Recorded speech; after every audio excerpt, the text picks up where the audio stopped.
Hello, hello. Thanks for watching. Thanks for being here. Happy almost All Hallows Eve, right?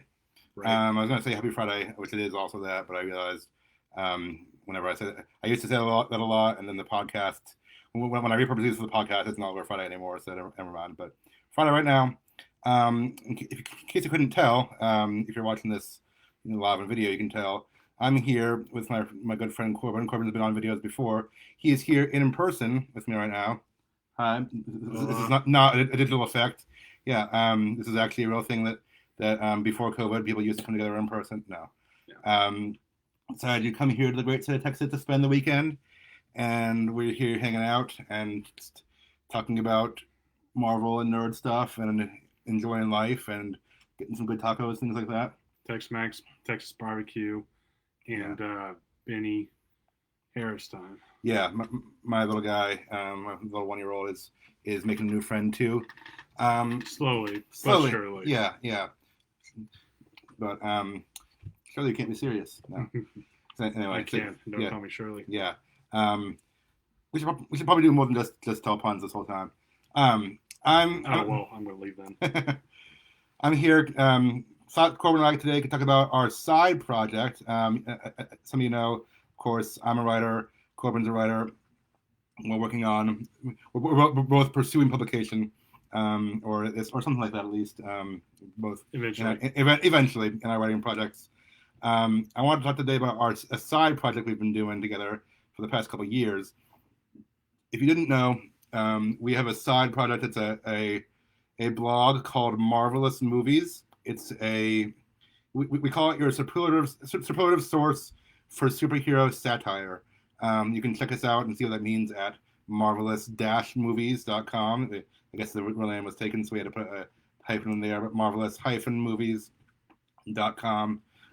We're also on Facebook at Marvelous Movies and Twitter at Movies Marvelous. Again, the real name was taken. Sorry. Um, but we tried to kind of we are trying to be like, I guess, the Onion or the Babylon Bee for nerds.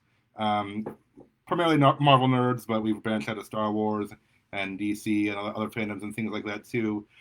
Posting not just fake but satirical or parody headlines and things like that having to do with the nerd world. So I wanted to talk today about what that is, how we got that idea, how we got started, and things like that. And then, of course, since these videos are primarily writing focused, I was going to talk about how has that actually shaped your writing and you as a person and things like that. So, yeah, pretty informal, but I had some talking points lined up, but we're gonna tell you the history of Marvelous Movies and also ask you to go check us out over there because we're hilarious and we're writing some hilarious things that your life would be enriched by if you read them. Okay, so Corbin, hi, Hola. cómo estás? Bien. You too? Bien, gracias. Um, how and when did Marvelous Movies get started? I mean, I know the answer to this. I'm asking for the purpose of our audience, Sure. but the original idea was yours. I expanded on it a bit, but can you tell from your perspective Yeah. where it came from? Well, I had a dream, and in this dream, I was transported to the heights of Mount Olympus to meet with the muses. Just kidding. Um, Where are you going with this? yeah. So I think we started this like right after um, Endgame, Avengers Endgame. It was the summer of 2019. It was after Spider-Man: Far From Home.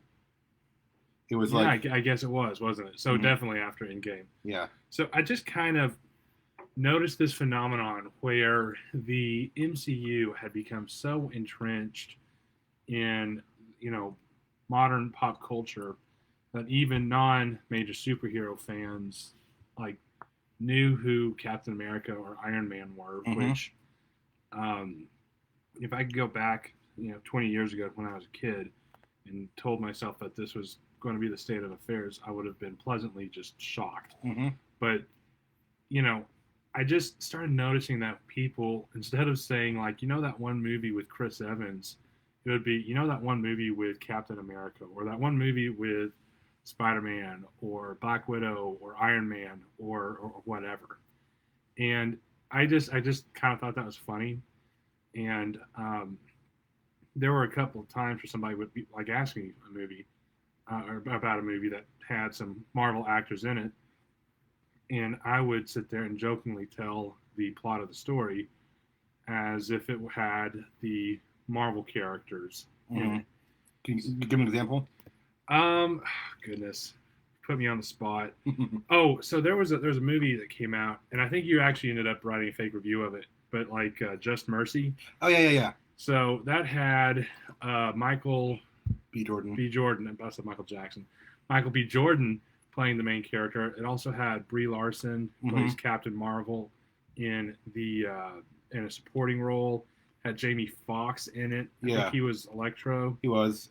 And it had Tim Blake Nelson, who was the leader in the long forgotten Incredible Hulk movie. I forgot that. Or long forgotten. Yeah. Or he wasn't the leader. He was going to become the leader anyway. Yeah.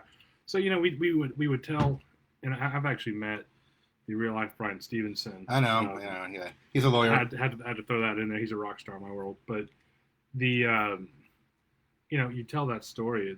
It's about Killmonger, teaming up with Captain Marvel.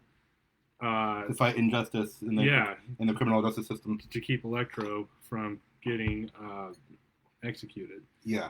And you'd have conversations. Do they use the electric chair on him? Sorry, too far. Yeah. I'm not going to delve into jokes in that territory. Yeah. That was a serious story. Yeah. So, and a true story. Anyway. Yes, it's very much based on a true story. Also based on a book, which I would highly recommend. Good it's book. Very good. I read it before the movie came out. Good book. Mm-hmm. So, and they're just movies like that where they have a bunch of MCU actors in it. So, there's another one called In the Heart of the Sea, and it had Chris Hemsworth in it, and it had, oh gosh, I just blanked out. Spider-Man, Tom Holland. Which one? Yeah, okay. Tom Holland, and I remember making a nautical joke about Thor showing Spider-Man the ropes and how to crawl around a ship and storms and stuff. And so anyway, it was these kind of dumb one-off jokes, and I pitched the idea to you, Sam, originally about doing these movie reviews, tongue-in-cheek, as if they were the real thing. And you were like, well, but how often can we do that? And yeah, like it was a good idea, but it was like this, like deadpan it, play it straight, like this movie stars, Chris Hemsworth as Thor and pretending he's Thor that whole time, and like pretending like we don't get it. And I was like, I love the idea, good idea. I think you even said kind of the joke would get old after a while, like that's maybe not the only thing you can do. Yeah. So that he had the original idea of doing those reviews, which we did. We did a bunch of those for a while. Yeah, and we still kind of do some of those sometimes. Haven't done one in a while, but I started writing one for Dune. So yeah, be on the look up for that because Dune just had so many big name actors, and I was like, I need to do something for this. Yeah. Well, and then there were a couple fun ones we ended up doing too later on, where like Oscar Isaac, for instance, is in both X-Men as Apocalypse. And then he's Poe Dameron, of course, in Star Wars. So we did a kind of tongue-in-cheek crossover. But we realized kind of early on that would be a bit of a stretch, and people would really have to be in on the joke to get it. So we started like brainstorming how do we expand. So my idea, so around that same time, it was summer 2019. Spider-Man: Far From Home would come out, and I kind of wanted to do it. And I had an article idea that I had submitted to like the Babylon Bee, and hadn't taken it, but like the idea was like Marvel to reboot Spider-Man, Tom Holland out because Spider-Man's been rebooted so many times that you can almost believe that. And in fact, side note, that almost came true later that year because there was all those disputes between Marvel and Sony about. Yeah. But anyway, they got resolved. But and like so I had that idea. I was like this would be funny to write as a joke because people would appreciate the joke. I know Babylon Bee is primarily satire about like conservative politics or church culture, but they've done some pop culture stuff too. I mean, they've commented on Spider-Man and Marvel and stuff like that. So I submitted it to them, didn't hear anything, and then I put it together with Corbin's idea, and I was like, what if we like did our own blog or our own site of satire about superheroes and Marvel and stuff like that. So, put together your idea of doing fake reviews with my idea of doing, satirical articles. Yeah.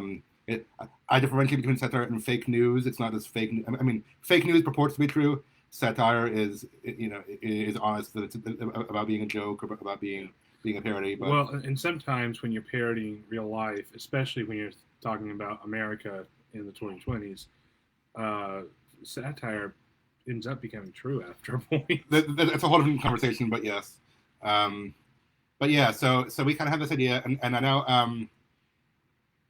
And so anyway, let's see, yeah. It was after Spider-Man: Far From Home, and I was like, if we're gonna like do this and have it be semi-relevant, I need to get this article out soon because it's the movie. I think the movie came out already. I'm pretty sure I was traveling with my family because it was summer, it was July, and I actually hadn't seen them. Like I used to be the guy who sees superhero movies right away, especially Spider-Man, but I was traveling in the summer, and I can't do that every time now, so I didn't see it right away. I saw it maybe a week or two later. Anyway, so I think I was trying to text you and be like, can we like sign up for the website and get the domain name ready and stuff in 2 weeks because I feel like within 2 weeks of the movie I want to publish this and he's like, yeah, we can do this. So anyway, we officially launched in July 2019, so it's been like over 2 years now. We've been not 2.5, but yeah, yeah, it's 2.25, whatever years we've been doing this Marvelous Movies thing. And our first article was that when I published about Tom Holland being about being kicked out and then rebooting Spider-Man, and I said things about like they're going to go even younger, like the kids from Stranger Things or like the kid from Young Sheldon. I was like, who is a young kid actor who could be Spider-Man? Yeah, just having a moment culturally. Yeah, and I said like Andrew Garfield and Emma Stone. We're going to play Uncle Ben and Aunt May like as an homage to the Spider-Mans of a previous era. Who, if you know anything, I mean, they were Spider-Man and Gwen Stacy like less than 10 years ago, and they were still young, obviously. So yeah, I explained the joke. Yeah. Anyway, yeah, I know. So I published that July 2019. That was our kickoff, and we've been going on at it ever since. Yeah, and originally we would bend over backwards to try to keep like reference back to Marvel. Right. And, I say bend over backwards, we would literally kind of twist ourselves in knots sometimes to throw something in there. And then we just kind of like, as people commented or interacted with it, we went, like one of the top ones we had at one point was, it was like a crossover, like the joke had to do with like Monty Python. Okay. And then there's some other stuff Star Wars related. Oh, right. And we just realized, like, hey, this isn't just about Marvel, mm-hmm. and not all nerds are Marvel fans. Right. All Marvel fans are nerds to some extent or the other. So we just because of the dominant, outsized influence Marvel has on pop culture, that's probably we hit that the most probably. But at the same time, we kind of realized that all nerdery is open to us. Yeah. And we started pursuing that. And we made kind of these online personas, and that was your idea, I think. Okay, so in real life, I'm a big Marvel fan. You are too, but you're more of a DC guy. Yeah. But we're friends anyway. Nobody's perfect. And but you even like, I think for these online personas, we need to like be super heavy Marvel guys and just be DC bashing because that's kind of where the culture was at the time. True or not, the cultural perception is that Marvel has made all these great movies, and DC is like struggling to catch up. We can expand later on with how true that actually is, but that's what. Well, I would. A lot of people in the fandom kind of lean that way. Well, back at the time, I would absolutely say that was the case. I mean, this was right after I think Justice League. Oh yeah, it had already come out. It was a couple years, yeah, because that came out fall 2017. In 2018, they had Aquaman, and that was it. Yeah. So it was just. They were very obviously trying to follow the MCU formula. And it wasn't really working for them. No, and they were trying to be darker. And so I really liked the vision that Zack Snyder had laid out. I enjoyed Dawn of Justice. But I thought Vision was an Avenger. Yeah. Sorry. The problem was, I think, well, We could go on a yeah. really long tangent. But the point was that DC was floundering when we first got started. So and people were angry about it. So your idea was we need to be like these guys who always praise Marvel and always bash DC, but to do that we have to talk about both Marvel and DC. So we expanded that. We expanded to the DC universe too. I mean, we bash them in what I hope is a comedic way. I mean, hopefully we're making fun of ourselves too, as showing ourselves one sided. And then like now that Marvel and Star Wars are both owned by Disney, so from our perspective, if Marvel is perfect and can do no wrong, according to these online personas, that extends to Star Wars and Disney and everything they have. But like Warner Brothers and DC, everything they have is trash. Not saying we actually believe that. Our online personas kind of pretend to believe that. Although we've also written stuff that pokes fun at Marvel because we're satire and we're poking fun at everything. Yeah. But and we're kind of just poking fun at the. Let's call it a misconception that you have to be all one thing or another. Right. I mean, you've got to be all Pepsi or all Coke. You can't be just a soda lover. And there's kind of this conceit amongst some nerds, some people who are into kind of nerd culture, that liking Marvel necessarily means disliking DC and vice versa. Most people don't actually believe that, but there's always a question of but the loudest people, the people we're making fun of, do believe that, and we've, I think it's funny or annoying depending on the tone the person uses when they're sitting there basically saying you're an idiot if you like DC, or if you're an idiot if you like Marvel. It's like, how about you just like what you like? Yeah. And dislike what you dislike, and let the rest of us kind of have fun with it. Mm-hmm. So part of the joke was us just kind of making fun of the silly notion that you have to be all one or all the other, and by basically being these blowhard kind of characters. So, and with that, tangentially, with kind of these online personas we created, we decided to be anonymous, or that was kind of the idea at first. Yeah, we were like semi-anonymous. Semi-anonymous. I mean, our friends knew. People suspected. I guess I was involved. They were right. It was kind of in the vein of, again, the Onion and Rebel, and be like, nobody knows who. I mean, I think some they're out there on social media somewhere, but like, it's a corporate author. Like nobody knows who writes those things. So you were like, let's make it anonymous and see if we can get big. I mean, the dream was like build an instant following and get invited to Comic-Con one day. Which obviously, if you've ever tried to build an online following, it's hard to do. It takes time. I found it's harder when you're anonymous. Yeah. And you're not like telling people who you are and inviting your friends in. So, I mean, we set up the site, set up a Facebook page, and we pretended that we were just like the guys who discovered it. And I was like always sharing around the articles, like, "Hey guys, look at this funny thing I found that I had actually written." Yeah.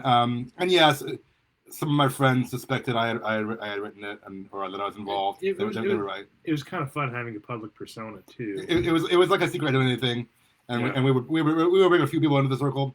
So some people were actually surprised. Like my brother had seen articles come out for like a few months, and I mentioned to him, "Oh yeah, did you see those articles?" Like. He's like, "Oh, is Corbin involved in that?" I was like, "It's me and Corbin." And he's like, "Whoa, yeah." And that's awesome. I hadn't heard that story. Yeah. I didn't tell you that. I was on a long road trip with him when we were moving here, and I decided. I mean, we had a long time to talk, so I decided to tell him. But yeah, so we and you've kind of glossed over the inspiration for the specific names. Oh, right. So your writing persona was Sam Ewell. Like, I mean, my name is Sam, but Ewell, like Ewell, which is the last name.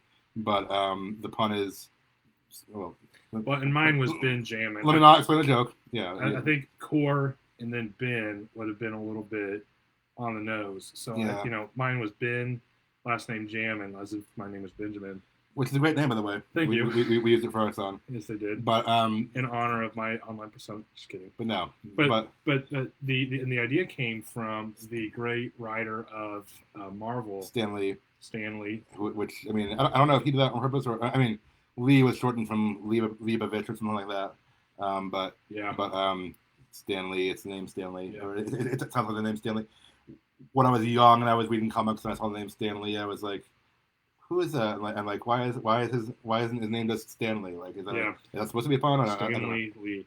So anyway, um, my online persona is Samuel, aka Samuel.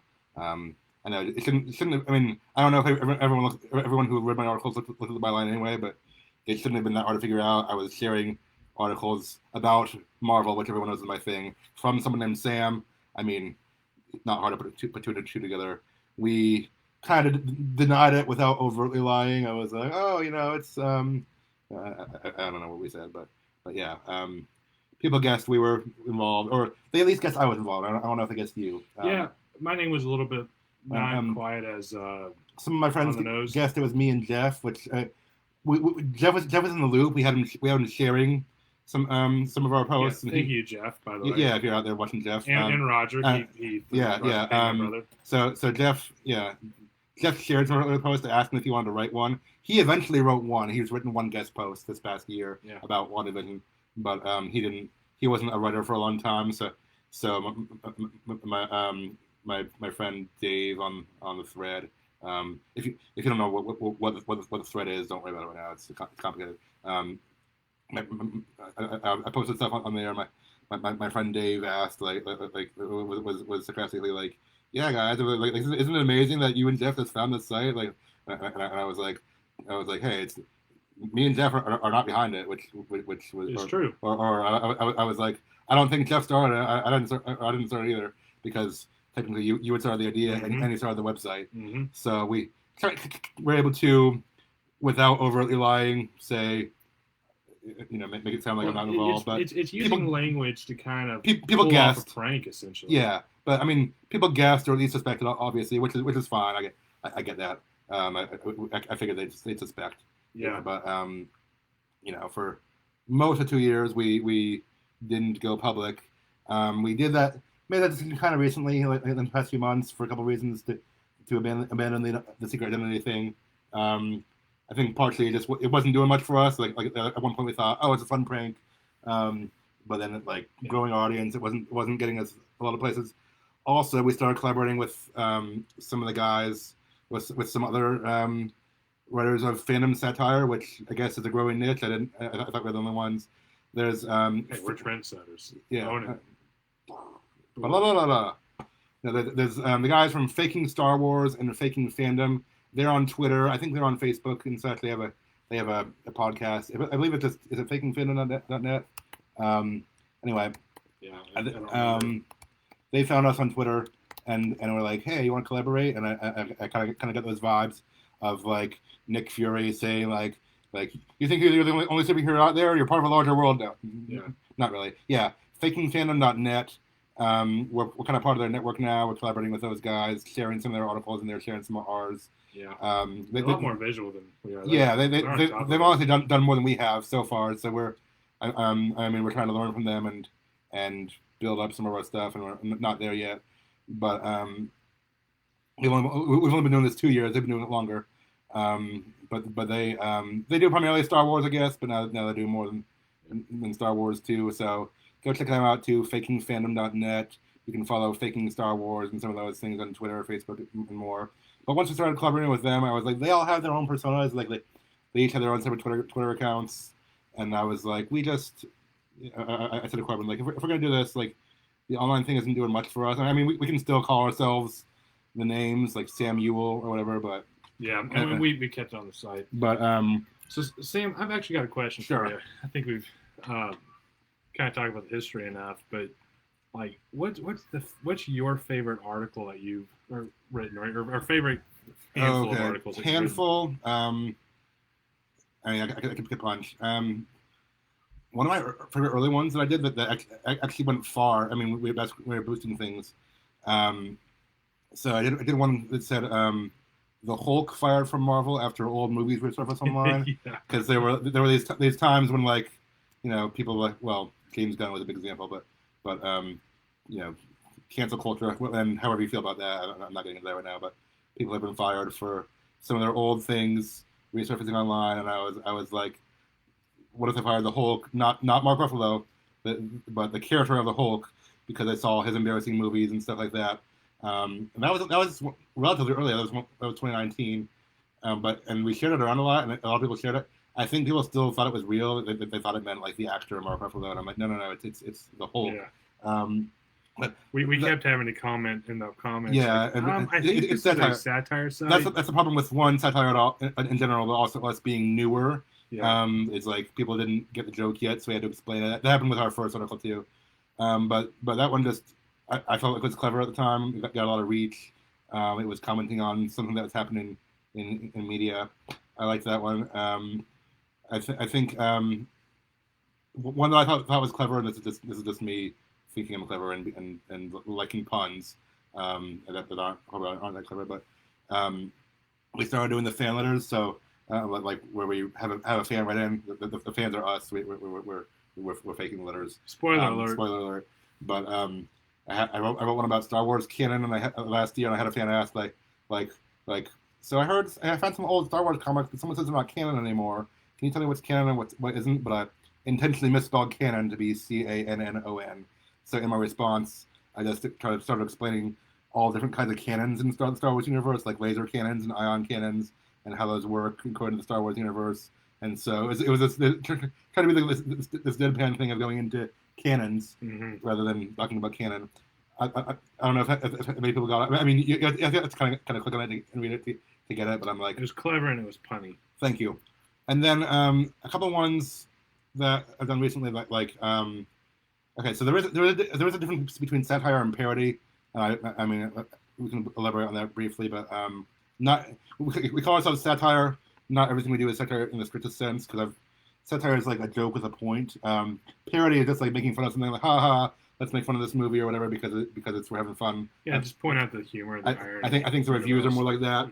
Satire, I guess the official definition is like using humor or ridicule to expose vice or folly. When I taught English to my students, I told them it's like a joke with a point, or a joke with a moral or a message. So that's sometimes hard to pull off in the nerd industry. I'm like, how do I leverage this to like actually criticize or ridicule someone gently? But I've done a few good ones like that I thought were that I enjoyed. One I did earlier this year was movie and TV actors not synonymous with their TV characters that he finds, because people are bullying actors on social media, like John Walker's character. Yeah, Wyatt Russell, who played John Walker, the hated character on Falcon and Winter Soldier. People were like talking about him personally. Of course, a big example from a few years ago was Kelly Marie Tran, Rose Tico, and I was trying to just I wrote like this big like scientific discovery, like actually it turns out that these actors are not the same person as the characters they're playing, and this has some implications, like you shouldn't be a butthole and bully them. Yeah. Wait, can we say butthole on this podcast? I just did, so okay. So I think so. So the producer's okay with us? Yeah, the management will talk about. I did one about the vaccine causes the mutant gene, because the mutant X gene, because there's all these conspiracy theories about the vaccine. I'm a little surprised no one has believed that one. Seriously, I thought someone was going to share it around and be like, see, but nobody has, thankfully. And I did one of like supervillains kill less than 1% of the population, and then the heroes are like, oh, only less than 1%. Well, then it's fine, I guess. Yeah. So a few of those where I've been able to channel some of my opinions into those things. I've enjoyed and thought were clever. So that was more than a few. But good question. I know. What were some of your favorite headlines that I've done? Yeah. So I love a good pun. Or you can tell me your favorites that I've done. I'll take that too. You've hit most of your good ones. In fact, you've hit your only good ones. Thanks. You're welcome. I got five good ones in 2 years of putting out articles almost weekly. So I enjoy a good pun.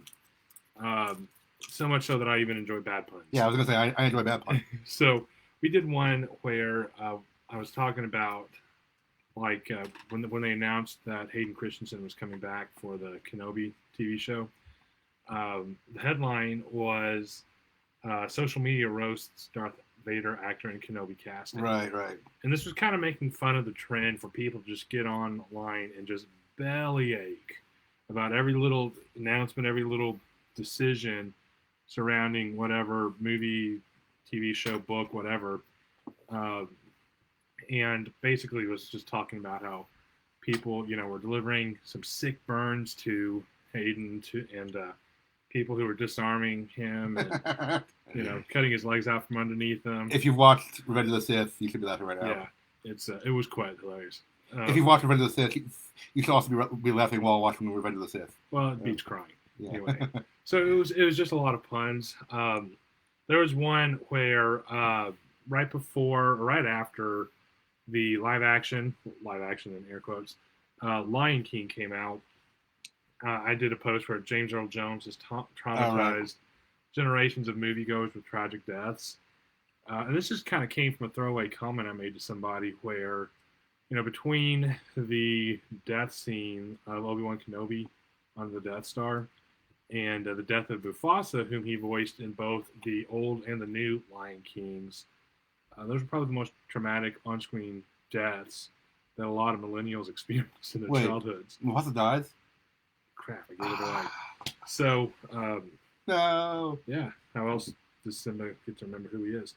So I just made a joke about how, all of us millennials are basically traumatized because of James Earl Jones' deaths. But other than that, like, I enjoy kind of jumping on some of the trends that are popular. You talked about John Walker.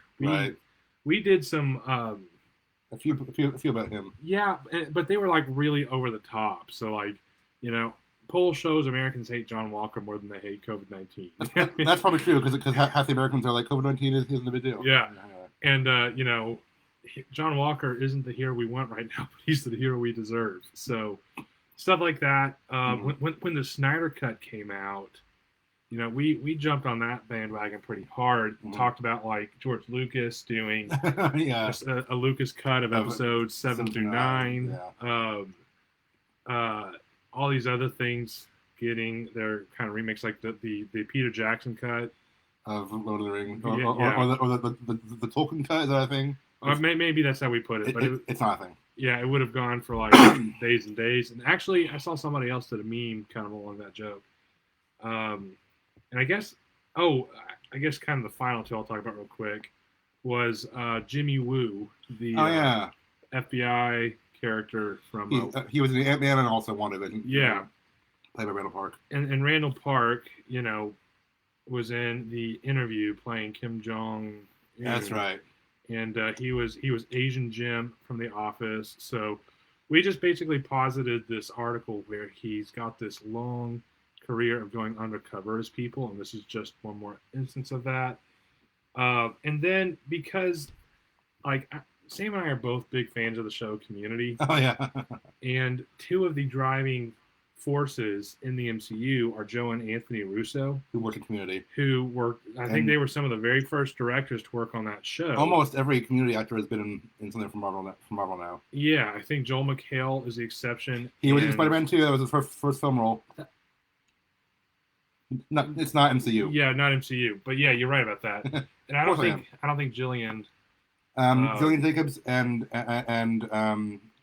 Annie, what's her name? Alison Brie. They both directed an episode of the 616 documentary series in Disney Plus. Interesting. But yes. I don't think anyway. But Joel McHale is getting a pretty big role in Stargirl. True. Which I just watched the first season of, and it was surprisingly great. It's surprisingly very good for a CW style show. But anyway, I had a great time positing that it wasn't just the actors, it was the characters themselves coming in and playing some sort of role in the MCU, and just really enjoyed kind of running with that joke. And that's one of my favorite articles to have written. Okay, yeah, that was a good one. Yeah. And I think at one point I put that as like a review we could do the whole show, but you ran with it and made it good. So yeah, okay, good times. I mean, we could go on and talk about favorites, but I think we'd be slapping ourselves on the back a bit too, or patting ourselves on the back a bit too much. Pat each other on the back. Well, yeah. Shoulder. There you go. Anyway, how has question for you? How has writing for marvelous movies helped your other writing overall? Since this is supposed to be like, I mean, I know we can talk about other things, but this video series of mine is kind of writing focused. Like, I know it's a very different style, but have you noticed any commonalities or picked up any tips or tricks from just writing practice here? This requires discipline, and I've had to apologize to you several times for the last month, where I've just not been able to devote as much time to this as I would like. It's almost like you have a job or something, or a real life or something. Right. But something like marvelous movies, when we're doing what we need to do, we're both sitting down and creating at least one article per week. Mm-hmm. And that takes discipline, that takes focus, that takes commitment. And that's the thing with writing. And I'm not going to go into the whole thing, but check out a book called The War of Art. Hold on, I'm listening. I gotta get something. Sure. So this has forced me to sit down and to be disciplined and committed, and just, even when I'm not feeling inspired, to sit down and knock something out. So I don't know if the style of marvelous movies has crept into my other stuff. It's, on one hand, it's given me a little bit more confidence to insert kind of silly humor into like the occasional light moment into a serious scene or discussion or something. But if you look at my other work, it doesn't look like marvelous movies. Yeah. But my other work is benefiting because of the discipline I'm gaining through marvelous movies. So it's good. I would say, if anything, and I agree with you, it's hard to like pinpoint one portion of your novel and be like, oh, this came from marvelous movies, but like, it's helped us. It's helped me, or in theory, hopefully, it's helped me with conciseness and kind of saying a lot in a little, because especially in today's headline culture, you have to say a lot with a little. I mean, when we review each other's articles, and half the time it's just like, this needs to be snappier, or like cut this down by half. With the Infinity Stones, no. There will be points where like I'll leave you a comment saying your third paragraph is hilarious. Get rid of the first two. Yeah. And I mean, I've even looked back at some of our posts from 2 years, like from 2019, and they've been a little wordier than I would do now, and like kind of rambly, and I'm like, okay, yeah, there's inside jokes that I appreciate, and maybe obscure jokes that other people get. And which, I mean, we're doing a niche thing. Some obscure jokes are going to be the nature of the beast, but I'm just like, these are too long. Like these days I would do it much snappier, because we're a news site. I mean, not really, but we're purporting to be a news site, and I'm like, we gotta be quick and snappy to get to the punchline. So there are times I've told you, get to the punchline sooner, make it more obvious, and times they told me that. One thing I learned in this process is the headline needs to contain the joke, or the joke needs to be obvious from the headline. Like, so that very first article I mentioned, Marvel to reboot Spider-Man, Tom Holland's out. That was the headline, and the headline didn't make it obvious it was a joke. So I posted that in a few groups, and people were like, "What? Really? No?" And I'm like, "Guys, it's a joke." But I couldn't explain that concisely because the headline didn't make it. So from then on, I'm like, the headline needs to be so ridiculous that that people don't mistake it for fake news. That people know this is a joke. There's a tangential, but it reminds me. I'm reading a book for work. It's actually that's had some similar advice. It's actually called "Writing Without BS," if we can say that on here. But your producer's giving you the nod. Yeah, but it's about the word by Josh Bornoff. I'm reading this for work, and it's primarily about business writing, but it's been helping in other ways too.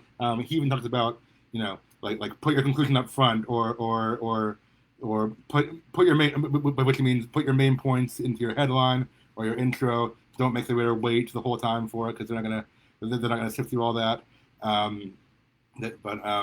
So it's helped me with, I guess, putting the main points into the headline. Making the point obvious in the beginning. I'm still working on that. I mean, that's still a journey, but I think that's one of the things that this is that Marvelous Movies has given me a chance to practice with front-loading your writing, as the book talks about, and just conciseness in general, and being more witty and snappy. I know now I'm not being very concise because I'm speaking, but those are good skills to learn that even I still need to learn as a professional writer or slash aspiring author.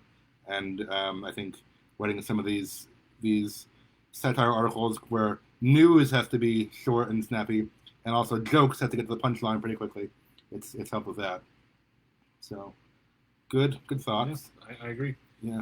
Yeah, I think it's been a good discussion. Yeah. Now you wanted you had asked me earlier about kind of more broadly. About like how have comic books and superheroes or fandom in general inspired you and shaped your life? I mean, that's a big question. We could I could talk for an hour on that question alone. Yeah, we've already got 40 minutes. Well, yeah. We should get the late great Geoff. Geoff. Get him, Jeff. Yeah. Get him back here. Maybe a few other people. We'll see. Yeah. And talk about that. Yeah. So, I think it's a great question. Maybe a different time. But we'll have to come back to it. Anything you can say in like 1 minute or 2 minutes, or is it just? Yes. Yeah. I'm Batman. Nice. I'm Spider-Man. I come over the house. We're best friends. No, anybody? I have no idea what you're. Okay. Go to YouTube and watch Batman, Spider-Man. It's dumb but funny, but dumb. Okay. So yeah. Anyway, Marvelous Movies is our side project, our satire site. So if you're like us, if you're a nerd who appreciates humor, I'd encourage you to check it out. If you've ever wanted to make fun, if you've enjoyed but also wanted to make fun of Marvel, DC, Star Wars, what else? The fans of all the above, yeah. And we're allowed to because we're fans. I think that the post that got the attention of the faking Star Wars guys was when I posted that like a poll says majority of Star Wars fans actually hate Star Wars, which sadly is true. I posted that in a few groups, and one person commented like I can tell it's supposed to be satire, but it's not funny at all. And I'm like, oh great, thanks. But then I posted it on Twitter, and like the faking fandom guys found it and loved it, and were sharing it around, and that's when they reached out to me and were like, hey, how about collaborating? And I was like, sure. So they're cool guys. Yeah. So one audience with me and you. Yeah. So I mean, one audience can react differently to another audience. Anyway, so yeah, we're here. We're still doing Marvelous Movies. I was surprised in a way that we were able to keep it going for so long. We didn't know that we were going to start it in 2019, and then there were going to be 2 years of no Marvel movies. Because we kind of comment on the fresh new thing, and there wasn't a fresh new thing for a while there. When 2021 came in, we commented on the shows and stuff like that. But there are times when I'm almost out of ideas, and I'm like, how long can we keep this going? But we're keeping it going. Keeping it going. So yeah, here we are. So go to marvelous-movies.com to find us there. Like us on Facebook at Marvelous Movies. I mean, there's a few different ones, probably called that, but you can find us. It says we're your superlative source for superhero satire. Twitter, it's at Movies Marvelous. And if you want more writing-related content from me, Sam, specifically, and updates on my writing journey and things like that, and other group discussions, author interviews, and things, sign up for the link. It's in the event description, or the video description, I believe, the Chipper Maker link that has some numbers in it. You'll get weekly updates about what I'm doing. Until then, keep writing, keep reading, make mine Marvel. Excelsior. Anything else you want to say? I'm still Batman. Okay, I think that's enough. May the force be with you all, and have a great weekend. Bye.